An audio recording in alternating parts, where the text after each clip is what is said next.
So, Manchester United have gone out and completed a deal for Mason Mount. The deal is complete. The medical will be next week.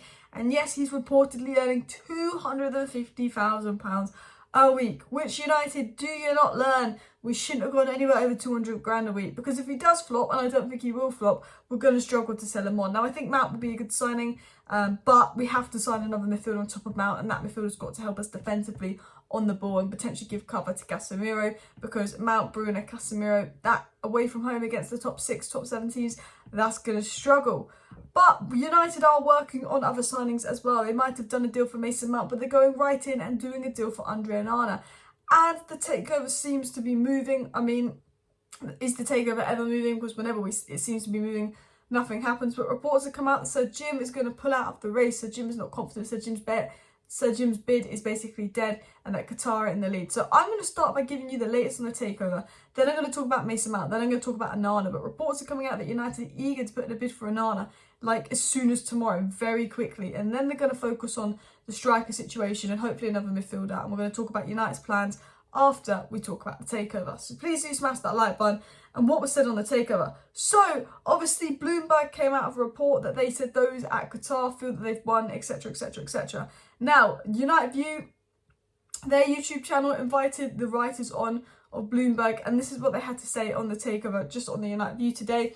He said, "I've been told by sources that Sir Jim Ratcliffe's bid is dead. This is due to minority shareholders' threat of legal action against Manchester United board." So, the writers are reporting in the business scene, in the finance scene, that Sir Jim Ratcliffe's bid is dead because people are complaining about it. The other shareholders are complaining about it. They will pursue legal action if the Glazers give it to Jim Ratcliffe, which could be the reason for the delay. The Glazers could want to give it to Jim Ratcliffe, but they keep having to delay it because of legal action and trying to sort out some loophole, and maybe they want Jim Ratcliffe all along, or, you know, maybe it's going to Qatar. But the interesting thing that was said on the takeover, and this was said last night, was by business. And I actually want to get into, because I kind of came out halfway through my live stream, I want to get into the actual news that we know, the actual information that has come out regarding this takeover from, you know, business sources close to the takeover. And this is what has been said. The Qatari group is increasingly confident it's won the bidding war for Manchester United, thwarting a rival offer from British billionaire Jim Ratcliffe as the sale of the football club extends into a crucial summer. So they come out saying, you know, Qatar think they've won, you know, the Qatari people think that they're in the lead, Sheikh Hassan's camp think they're in the lead, they're going to beat Sir Jim, etc. But how many times have we, you know, actually had news come out over the last couple of months saying, yep, so Sir Jim Ratcliffe's in the lead, he's in pole position, nothing happens. Qatar's in the lead, Qatar's in pole position, nothing happens. Qatar feel they've won, nothing happens. So Jim feels he's won, nothing happens. So you have to take that news with a pinch of salt. I think, you know, these business outlets like Reuters and like Bloomberg, now Reuters is a lot more reliable than Bloomberg, will get information directly from the source, from the Rain Group. I do think they're good sources, but I won't believe anything until Mike Keegan tweets it, because I know that Mike Keegan will get information from Qatar, but also be briefed by United. When the United journalists start saying something, you know, they've been briefed by the club. Now, they could be briefed by the club for a reason, but if the United journalists start saying a deal is done, that's because the club has told them a deal is done. And obviously right now a deal isn't done, but this is what was said, and there's the belief from Qatar and the belief in the business world, people close to the Rain Group, that it's going to be Qatar, that Qatar have won. We also heard 2 weeks ago from Reuters that they were having talks to negotiate Qatar exclusivity. That negotiating exclusivity period would normally take a week, and if they're having talks about negotiating Qatar exclusivity, that could be in the plan. Qatar could be named the exclusive bidder very soon. But this was the most interesting thing said. Those within the inner circle of the Qatari bid have now begun communicating their confidence of victory and believe it's a matter of time before an initial announcement is made, according to the people. So they're coming out and saying, you know what, we've spoken to people in the Qatari circle. They think they've won. They believe they've won. They've got a lot of impression to believe they won. They're just waiting for that announcement from the Glazers to tell them they've won. They feel very confident. So Jim, you know, Nice articles were coming out saying the other day, so Jim feels a lot less confident. So Jim doesn't feel so confident. And that could be maybe because Sir Jim knows deep down it could be going to Qatar, and they're working on a Qatar deal deep down, which is why those who around the Qatari-based bid seem very confident that they can get this deal sorted. And it suggested those around the 9-2 Foundation, Sheikh Hassan and Qatar, pretty much talking around saying, look, we think we're going to get United now. And if they think that they're going to get United, maybe the Glazers have spoke to them and indicated to them, look, yeah, there's a strong chance you're going to get United. Nothing's done, but look, we're trying to work something out for you. Now, what else was said? Because this is where it gets interesting in the report. It was said the structure of Ratcliffe's deal has provoked opposition from current minority shareholders in Manchester United, who would not be brought out. A top 3 shareholder sent a letter to the Manchester United board warning that independent directors could be at risk of being sued, recommending a bid favours one set of shareholders over another. So basically, report coming out getting detailed information on the fact that actually Sir Jim's bid could be in trouble because shareholders, people at United are not happy. They're not going to be brought out fairly. They're threatening to sue if Sir Jim Ratcliffe becomes the next owner of United. And this could be one of the reasons for the deal slowing down. You know, he's obviously upsetting some of the minority shareholders. They do not want this. It was also said, and not just minority shareholders like any other minority shareholder, I'm talking the big minority shareholders, the ones that they need. But it was also said here by another source, and this is a completely different source. Now, I don't know how good this source is at all, so don't quote me if this source is good or if this source is bad. It's not a source I'm familiar with, but they said that Manchester United's PLC was about to get sold to Sheikh Yassin bin Hamad Al Thani of Qatar, who made a final bid earlier this month. However, internal disputes among the Manchester United owners, the Glazer family business, are stalling the sale. Now, that could make sense. It could be they were going to give it to Qatar. It's too complicated to give it to Sir Jim Ratcliffe. There's legal action. The four of the 6 Glazer siblings have agreed to give it to Qatar. Joel and Avram were like, okay, let's give it to Qatar. Then Joel and Avram went, no, actually, we're not giving it to Qatar. They want to give it to Sir Jim Ratcliffe. And that could be one of the reasons for the stall of the takeover. We had Phil Brown. Phil Brown said that he's got information to suggest that potentially 4 of the 6 Glazer siblings wanted Qatar, 2 of the 6 wanted Sir Jim, and them squabbling and not deciding on that is causing the delay.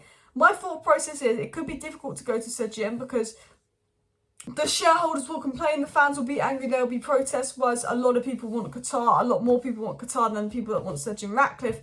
However, you know, you just don't trust the Glazers. It's Joe and Avram. The other Glazers want to give it to Qatar. The other Glazers seem pretty much done with United, but the Glazers have been stalling this for months and months and months. Are they trying to get more money out of Jim? Are they stalling it because they want to give it to Jim and not Qatar, even though the siblings want to give it to Qatar? You just can't trust the Glazers.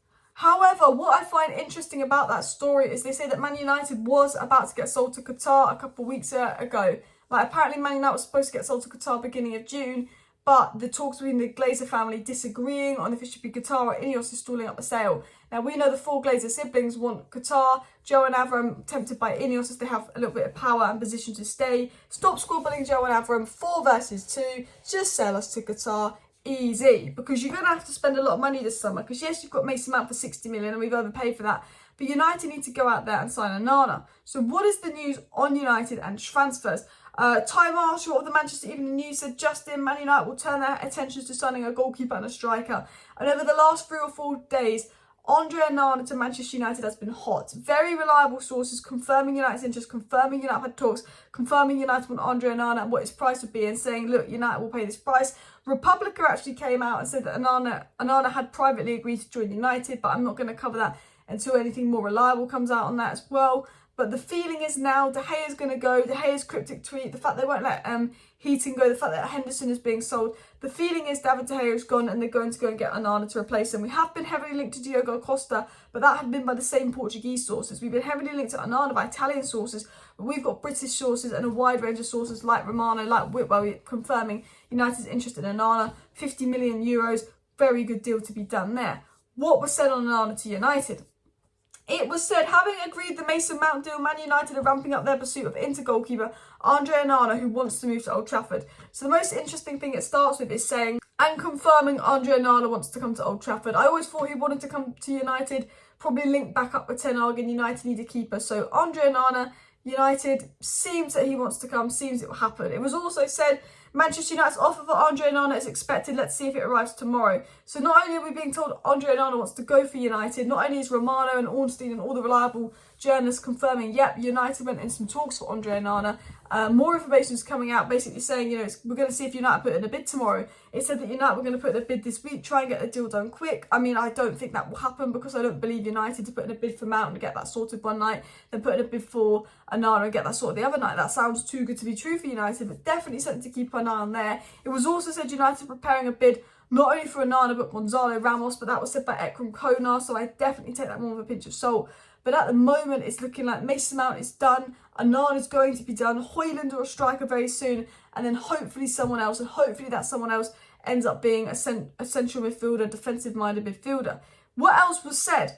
It was said Erik ten Hag is really anxious to get the Andre Onana deal over the line as quickly as possible, and that Inter Milan's priority is a goalkeeper. They are looking for possibilities. So the fact that Inter are looking for a goalkeeper makes them feel confident Andre Onana is set to leave, go to United. United have had talks with Inter, United have had talks with Onana. The feeling is United will get this Onana deal done quick. United might stall and put in a crap bid, but the fact that Inter are looking at goalkeepers, they feel that he will go. But the interesting thing is Ten Hag's very anxious to get this deal over the line. Ten Hag doesn't want to be playing with David De Gea in goal next season. Otherwise, we would have given him a new contract 2 months ago. But he doesn't trust the board to give De Gea a new contract and not sign him a keeper. That is very Man United board-esque.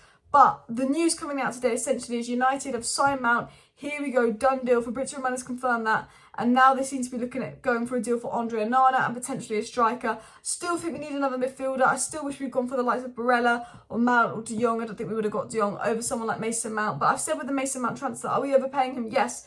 Could we have gotten for a little bit cheaper if we were Man City or a proper run club? Yes, I think he would have been 50 million, not 60 million. But he was Chelsea player of the season 2 seasons in a row. He was a very good player for Chelsea, very good servant to that club. You know, and Ten Hag wants him very badly, and Ten Hag obviously has a plan for him. He has a plan to use him. So let's be happy with the Mason Mount signing. It's a signing, and let's hope for some more soon. Smash that like button, subscribe down below if you're new, share the video. Thank you for watching. See you next time. Bye.